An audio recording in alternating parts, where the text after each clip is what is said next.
Hi, everyone. This is Ashley Lateki-Ellenboss with Sky House Herb School and Apothecary. And I'm joined here today with Rukmini Walker for our fourth talk on beauty and truth in Bhakti as part of our Heart of the Sacred Feminine series. So we're so glad to be here. We're so happy that you're here listening, and we're really excited about today's topic. But before we begin, Rukmini, would you kindly lead us in some prayers? Very happy to. Thank you so much.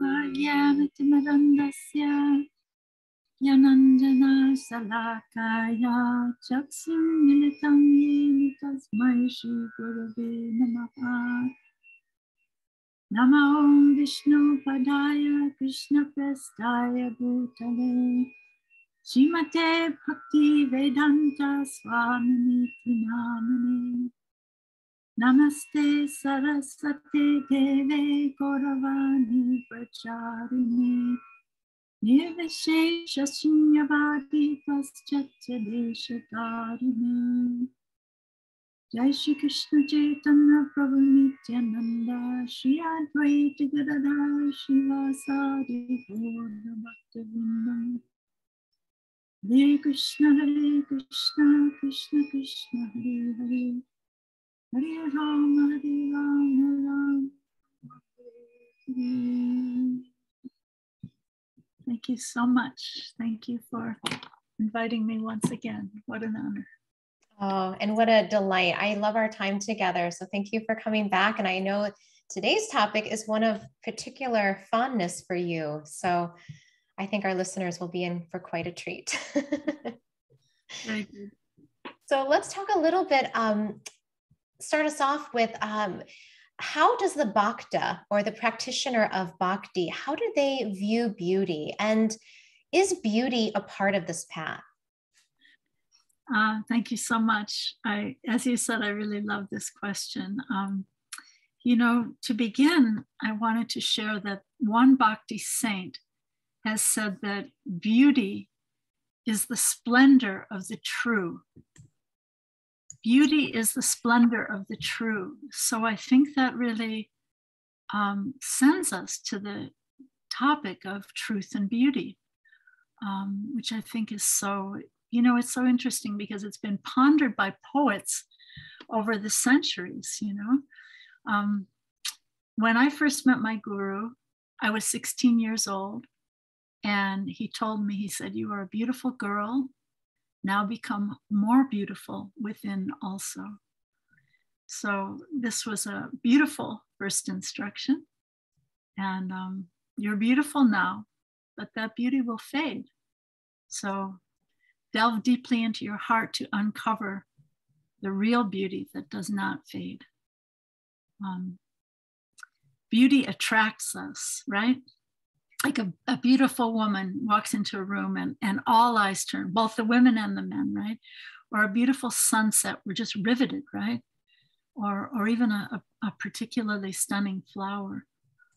So, when I think of this topic, beauty and truth and beauty, I think of the poem by John Keats, where he says, "Beauty is truth, truth beauty.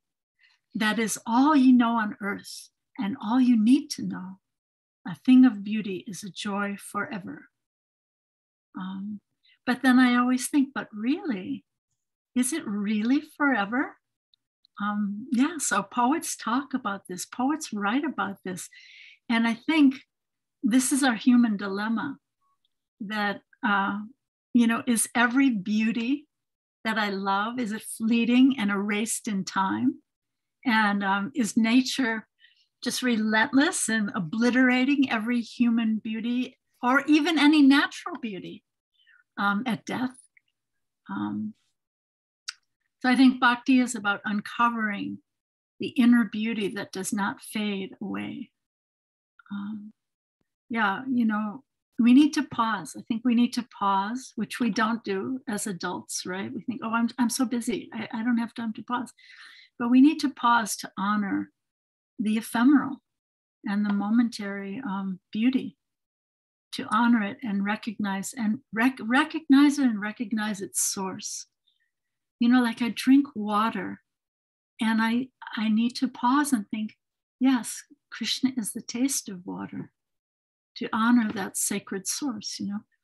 So, you know, I think of a flower, you know, what could be more temporary, what more ephemeral than a flower?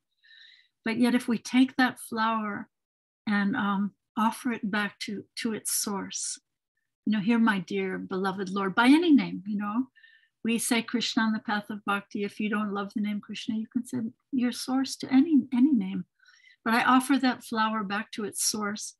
And then what happens is there's this mystical transformation that temporary ephemeral flower takes on an eternal quality. It becomes transformed.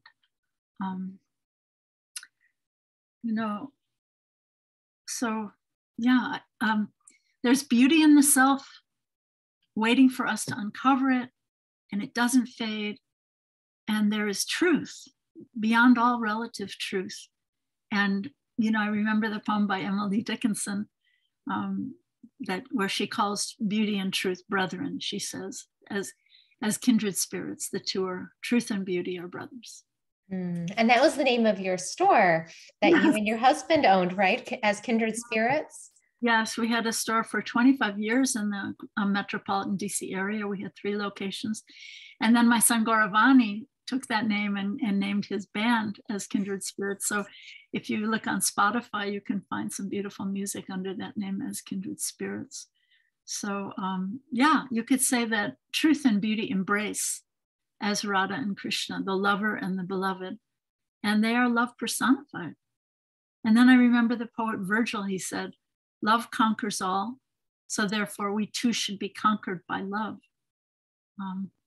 So yeah, this is bhakti, to be conquered by the most attractive beauty, the supreme most attractive person, as the highest truth and the highest object of love and meditation. You know, it's so interesting to me that the absolute truth, we say absolute truth, it's not an it, it's a he, she, right? As Radha and Krishna. So beyond all relative beauties and relative truths, there is a supreme absolute truth whose beauty is calling us, who is the source of us all, who is our dearest friend, the shelter, the reservoir of all beauty and truth, and the reservoir of all pleasure and sweetness as well. Yeah.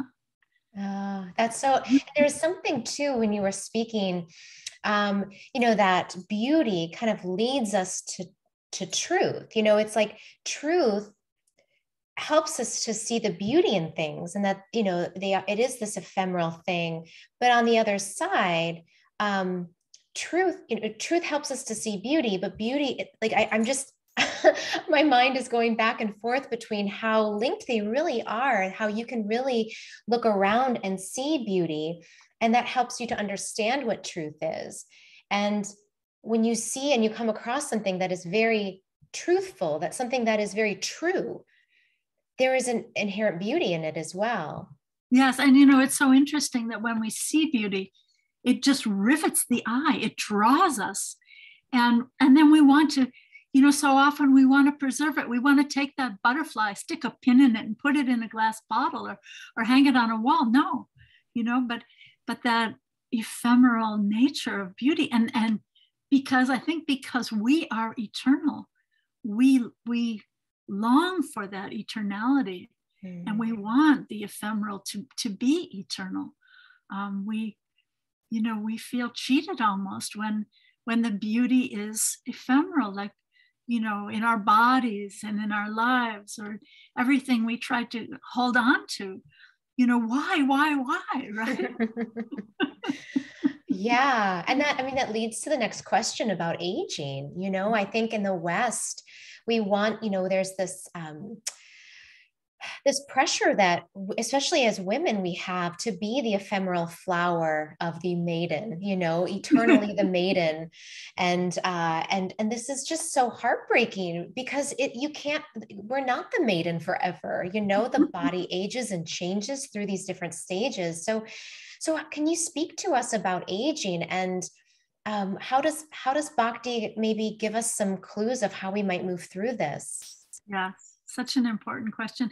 You know, I agree with you that we have such a youth-obsessed culture, and with an unattainable ideal of perfect thinness and shape with all the nips and tucks. And you know, we all know how women's bodies have been objectified over the centuries. And you know, personally, I'm very happy to see a shift in acceptance, that we're starting to see models of normal sizes in diverse from diverse backgrounds. So I think that's a really positive step. But let's face it, you know, the luminous shining of the joyous self within, that's what's animating the body. And that illumines and beautifies us from within to without. And the body is reflecting the light and the beauty from within us. And when we awaken our own inner joy, then we can shine as our own best selves. So I think of you, Ashley. I have to say that I think of you because you're a beautiful woman, you know, but your beauty is coming. I mean, of course, you're beautiful within and without, but your beauty is shining from your joy within. And I think, you know, your beauty is not a catwalk beauty where there's this face of arrogance and disdain and superiority, which, you know, do I really want to be that? Would I want my daughter or someone I love to be that kind of beauty with that kind of disdain and arrogance? No. So I think as we age, we soften and we mellow and we gain wisdom and discernment, and we appreciate more. We grow in appreciation. And this doesn't come from Botox or facelifts. You know, and I think, you know I put a color rinse in my hair. I'm older, but, you know, I do pause to think these gray hairs are actually, they're a reminder, and they're actually gurus. It's a wild thought, but each one of these gray hairs is a guru to me, reminding me that yes, time is precious and time is passing, and honor each fleeting moment. So I think that's really important. You know, I wanted to ask you, have you ever heard of something called wabi-sabi from the Japanese culture? No. It's really, really a beautiful thing. Here's the definition. So, okay, let me just explain. In Japan, if something, well, here, I'll give the definition first. I wrote it down. Wabi-sabi is a way of living that focuses on finding beauty within imperfection and peacefully accepting the natural cycle of growth and decay. So, for example, in Japan, like if a beautiful vase would break or get damaged, what they do is they don't throw it in the garbage like we would here. They would glue the broken pieces together using gold. So then what comes about is a vase that's even more beautiful than it was before. Wow. Taking into account the time and, you know, its life cycle and the fact that it was damaged and how it's now beautified even more. So that's a really, really beautiful thing. It's a beauty that's hidden right in front of our eyes. And it's an aesthetic of simplicity that reveals itself in time with wisdom as we grow in wisdom. So I wanted to share another quote from someone that I know you and I both really admire, Father Richard Rohr. Yes. He's a Franciscan monk. So this is a beautiful quote from his book that I told you about this book. It's called Falling Upward. Right? Oh, I love that book. Yes. Yeah. Wonderful. So here's what he says that's very beautiful. He says there's a simplicity in youth and a complexity in midlife and a simplicity of wisdom that comes with older age. So that's a very, very beautiful meditation, I think. So each of us has a soul force within us that is amazing. Bhagavad Gita uses this word about the soul. The soul is amazing. It's illuminating and it's transformative in revealing my awakened self through a simple bhakti practice. And here's another quote that I want to share. This is from Carl Jung. He says, "The afternoon of life is just as full of meaning as the morning, only its meaning and purpose are different." Isn't that profound? I really love that one. Yeah. So yeah, these are some thoughts that, this wabi-sabi idea, that this accepting the natural process and the wisdom and the growth of this, this soft luminescence of the afternoon of my life, right? Yeah. Yeah. And I think too, as you spoke about that luminescence that shines from within, the mellowing and the softening of the body, but the brightening of the spirit. And, I just think about some of my mentors in life, in the herbal world and also on the Bhakti path, like you. There's this luminosity that is just, it's a radiance that shines through. And, a lot of those people, I don't even consider their age. I mean, obviously I can see their bodies, but there's something that is so vital that transcends their age. And so there's this way that I can connect with the spirit of the person when they're really showing up in that brightness. That's so beautiful. It's almost like a coming full circle, because I think of our talks about your wonderful grandmother who you love so much.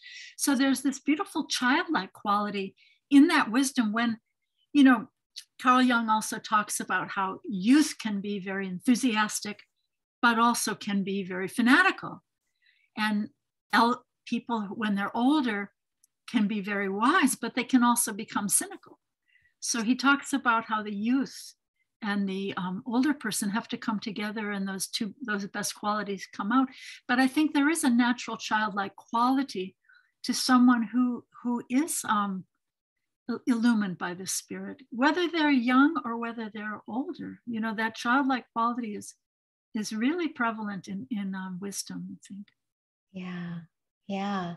So let's talk a little bit about adornment and how we can apply these teachings of beauty in our lives. Because I think as a woman, one of the things that I love dressing with scarves, and I like pretty jewelry. And maybe it's my double Taurus. I'm a Taurus sun and moon. And my husband, Achyuta, always says, well, of course, that you're Venus ruled.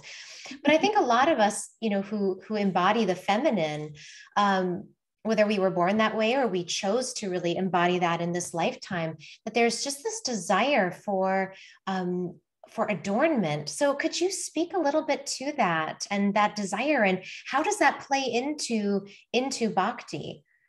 It's interesting when we think of the history of feminism. This has all come out in the second and third waves of feminism, right? We don't want to be men. We don't want to imitate men. We want to be our own best true selves. And that femininity is so sacred and so beautiful. So there's a metaphor that I want to share with you that's actually given in the Bhakti texts. Let me explain it slowly because it's a little bit subtle. So when I look in a mirror and I put on eyeliner or mascara, I'm decorating my eye, but my reflection in the mirror is also decorated, right? Mm-hmm. So my eyes are decorated, but my reflection is also decorated. So the point of the metaphor is that the body is a reflection of the authentic self. And as I cultivate that inner authentic self through a practice of bhakti, my reflected self, my mirror self, also becomes beautified. So I find that really, really beautiful. And so that's, as I think instead of working from the outside in bhakti, we want to work from the inside out, that my inner self becomes beautified, my outer self becomes beautified, and the world around me becomes beautified. Even the people in my life that I choose to share my life with, everything becomes, as they say, the rising tide lifts all ships, right? The rising tide lifts all ships. So when I, sharpen the awakening of my inner self, then everything becomes beautified and illuminated and uplifted and more joyous, I think. Yeah, and one thing that that you said in one of our earlier talks was a tip you gave for doing japa, which was imagining each japa bead as a flower or as like a seed, and it's like blossoming into a flower as you chant. And but that has to start from inside, so you have to have that intention. And then it beautifies the practice too. So, and then when you do that practice, that beautiful practice, then makes you feel even more beautiful because you've got this image. So it's this very beautiful reciprocal, the reflection of the practice coming back to you, and then you intensifying the intention of your practice. That was just an image that has been so helpful for me. And yeah, I come out of my japa feeling like a flower. Oh, that's so beautiful. That's so beautiful. And yeah, each bead, each mantra that I chant is offered like a flower at the feet of divinity.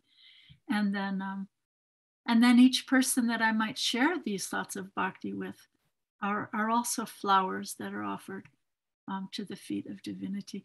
And you just reminded me when you were speaking about this is the image of Radha and Krishna when she beautifies herself to be beautiful for Krishna. And when Krishna sees her, he becomes more beautiful. And then seeing him so happy, she becomes more beautiful. So it's this like infinite cycle of beauty increasing beauty, and beauty loving beauty, and beauty attraction becoming attracted and more attractive. And love is round. It just keeps going around. Beautiful. Yeah. So maybe, I know in a lot of the scriptures, you've read a little bit for us from different texts before. Are there any favorite songs or passages that you might share that speak to this topic of beauty? Yeah, let me do that. Yeah, Radha, she Radha decorates herself for the pleasure of Krishna, and her divine spiritual body belongs to him. So her beauty is that she uplifts others. She uplifts all others, and her love has no pride. So yeah, I just wanted to say that I want to share about Sri Radha, but I wanted to say a couple of other things, that kindness is beautiful and compassion is beautiful. And yeah, I want to read something to you from Elizabeth Kubler-Ross, which I think is really interesting. She says, "The most beautiful people we have known are those who have known defeat, known suffering, known struggle, known loss, and have found their way out of the depths. These persons have an appreciation, a sensitivity, and an understanding of life that fills them with compassion, gentleness, and a deep loving concern. Beautiful people do not just happen." So I think that's really profound also. Just like you have two beautiful daughters, but you're also training them to be beautiful, So I think that self-care to me means to honor those sacred gifts that we receive from our dear most friend, who's the source of everything. So we hear in bhakti that, we hear everywhere that the body's a temple, right? But in bhakti, we worship Radha and Krishna on the altar in the heart of the temple of the body. And so bhakti means to offer our gifts, our beauty to them both. Yeah. So you asked me about Radha. There's a beautiful passage. It's a little esoteric. And actually, the last few weeks we've been talking about this sacred feminine. And this is a very high topic that, isn't really meant to be bandied about. It's a very, very, very high topic that's spoken of really secretly in confidential circles. So I want to share this. I find this very beautiful, but it's also a little esoteric. So I won't say that I really understand it. It's a mystery. I love it, but it's also a mystery, but I also want to share it. So Yeah, you know, in one place, the author of the Chaitanya Charitamrita, Krishnadas Kaviraj Goswami, he says something really beautiful. He says, you know, I shouldn't really be speaking about these things publicly. But the fact is that those people who don't understand them or don't care about them won't understand anyway. I'm just going to go ahead. So let me share this. It's profound, I think. So it's about Radharani and her beauty. So Radharani bathes her transcendental body 3 times. First, in the water of mercy. Second, in the water of youthful beauty. And third, in the water of youthful luster. After she bathes 3 times in that way, her body is covered with shining garments and decorated with her personal beauty, which is compared to cosmetics. Thus, her beauty constitutes the highest artistry. Her body is also decorated with the ornaments of spiritual ecstasy, trembling, shedding of tears, perspiring, choking of the voice, cessation of all bodily functions due to transcendental pleasure, standing up of the bodily hairs, changing of bodily color, and madness. The decorative transcendental pleasure potency manifests 9 symptoms. 5 of these are manifested by the expansion of Radharani's personal beauty, which is adorned with garlands of flowers. Her patient calmness is compared to a covering of cloths, which have been cleansed by camphor. Her confidential agony for Krishna is the knot in her hair, and the mark of tilak on her forehead is her good fortune. Radharani's sense of hearing is eternally fixed on Krishna's name and fame. Chewing betel nuts makes one's lips reddish. Similarly, Radharani's complete attachment to Krishna has blackened the borders of her eyes. This darkness might be compared to ointment produced by Radha's joking with Krishna. Radharani's smile is just like the taste of camphor. The garland of separation moves on her body when she lies down on the bed of pride within the room of aroma. Her breasts are covered by the blouse of anger born of her ecstatic affection for Krishna. Her reputation as the best of all of Krishna's girlfriends is the stringed instrument she plays. When Krishna stands in his youthful posture, she puts her hand on his shoulder. Although she possesses so many transcendental qualities, she is still always engaged in the service of Krishna. Wow. Yeah, that is big. Oh, wow.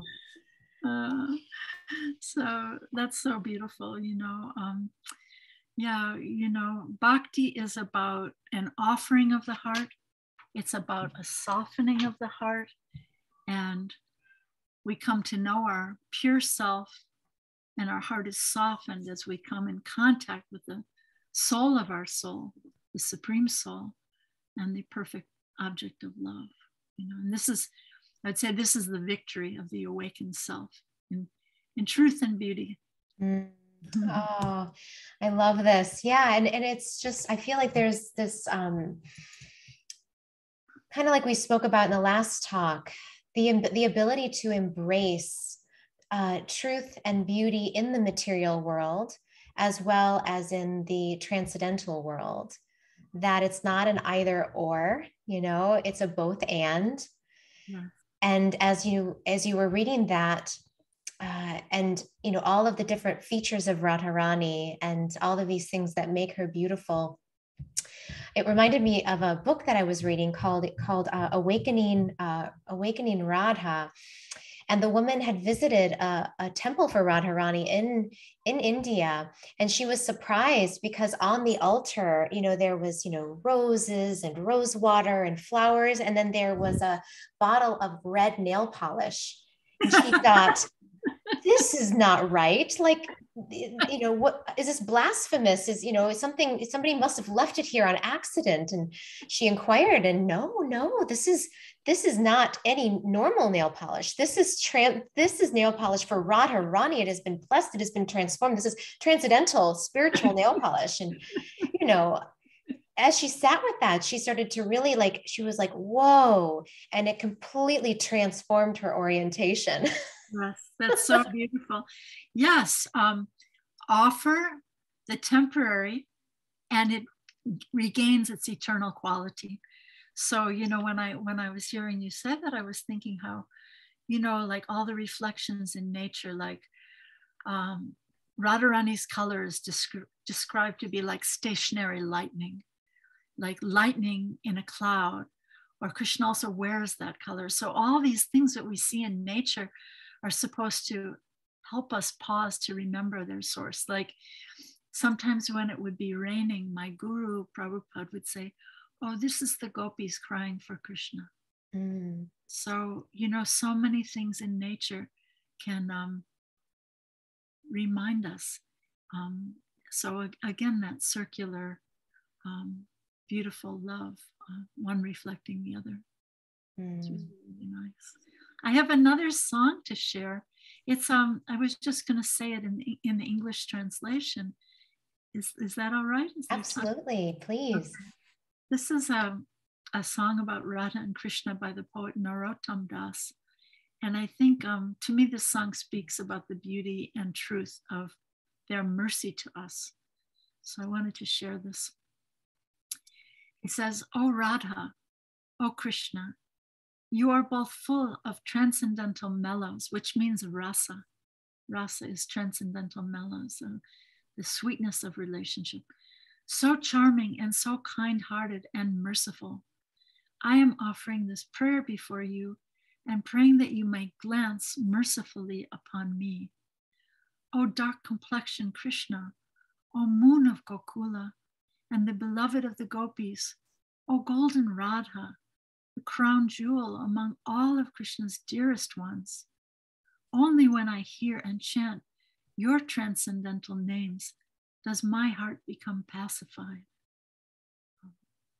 You are well known throughout the three worlds for being so merciful to the fallen and distressed souls. When I hear about your glories from saintly persons, I eagerly surrendered myself to you. Now, if you ignore me, what will I do? I have no other place to go. Again and again I repeat, O Radha, all glories to you. O Krishna, all glories to you." Narottam Das folds his hands, placing them on his forehead and falling to the ground like a stick before you, and prays, "Please fulfill my innermost heart's desire."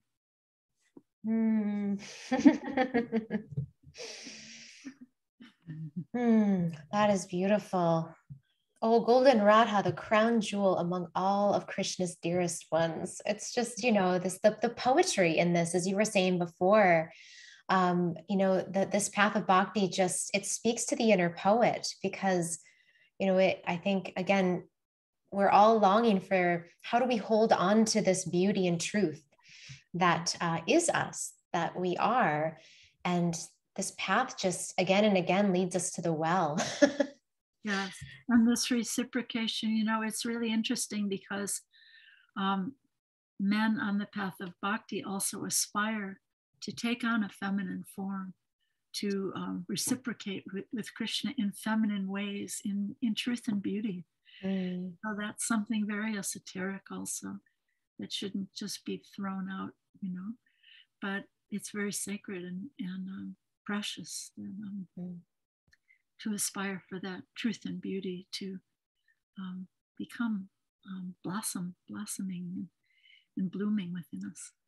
Yeah, and on our next talk, we're planning for March, we'll be talking about Lord Chaitanya, which is exactly this, this merging together of the divine feminine masculine in a form that it's very complex, and I'm still like my maybe you could speak a little bit to Lord Chaitanya and how he is sort of the embodiment of the feminine adoring the masculine. Could you speak just a little bit as maybe a sneak peek to our next talk? Yes, because Krishna, he's the supreme person, right? He knows everything, but still he doesn't know the extent of Radharani's love. He doesn't know the happiness she feels by loving him. He doesn't understand the sweetness of her love. So it's described that he comes with her being covered by her complexion, and I'll share more about this next time. I'll share some beautiful things that I love. So he comes in the mood of Radha, in the color, with her complexion and her mood, in order to taste her love. And as he's doing that, he teaches and shares with the world the holy name of Radha and Krishna combined, the Hare Krishna mantra. So very beautiful. Yeah, very beautiful. And I think it's going to be a really nice, this next talk is going to kind of conclude the kind of the main heart of our talks for this particular series. And then we're going to have a live Q&A session on Thursday, April 14th at 2 p.m. And we'll send out more information in our newsletters and in Achyuta's newsletter as well for that. So I think it's talking about Lord Chaitanya because his appearance day is going to be in March, shortly after. Is that right? Yes, that's right. Yeah. So we will talk more about Lord Chaitanya, and then we invite you to bring your questions for a live Q&A. If you can't make the live Q&A, you can email them to me at info@skyhouseherbs.com, and I will compile them. You can also add your questions into the comments section on any of the platforms that we use, and we'll make sure to add those in as well. So thank you so much, Rukmini, for this time together and for speaking to us. And I see you've got Bhakti Shakti in your hand. Yes, can you talk a little bit about this new book that just came out? Yes, we're all so excited about this new book by my god sister, Pranada Kamtwa. And she's written this beautiful book called Bhakti Shakti, Goddess of Divine Love. So look at the cover, look how beautiful. Can you see? So beautiful. So beautiful. So yes, she's come up with this new book, and this book also has its own theme song that you can also download.